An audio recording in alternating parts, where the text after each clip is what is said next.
This week's Torah portion of Parshat Vayishlach, there's a very, very interesting point that perhaps many of us don't necessarily pay attention to. And that is that when the Torah describes the death, the passing of Avram Avinu, it says, Vayamot Avraham.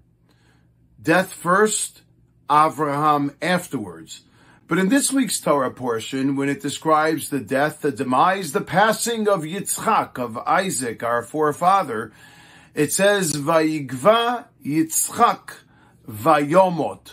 Mita, death, is mentioned after the name of Yitzchak. What is the difference between the two?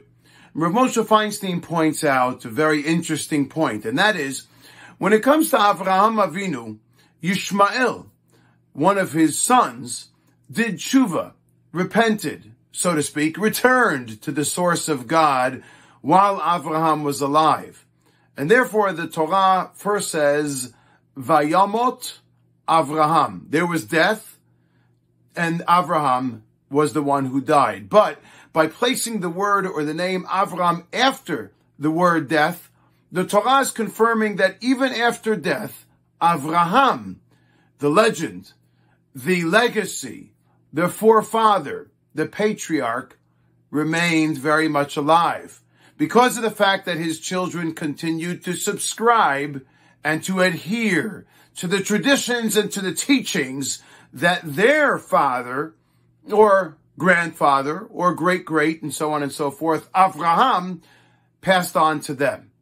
And so Avraham essentially never really died. He continued to live through the legacy that he'd established that would be certainly subscribed to and adhered to and embraced by his children, grandchildren, and future generations. Whereas by Yitzchak, Isaac, who had an Esav did not show any signs that he was interested in adhering or embracing or accepting the traditions, the teachings, the values, the mores of his father Isaac. And therefore the Torah says clearly, Vayigva Yitzchak Vayamot.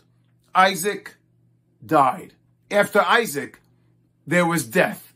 There was no longer a prolonged continuity. There was no longer life because of the fact that he was not blessed in seeing his future generations.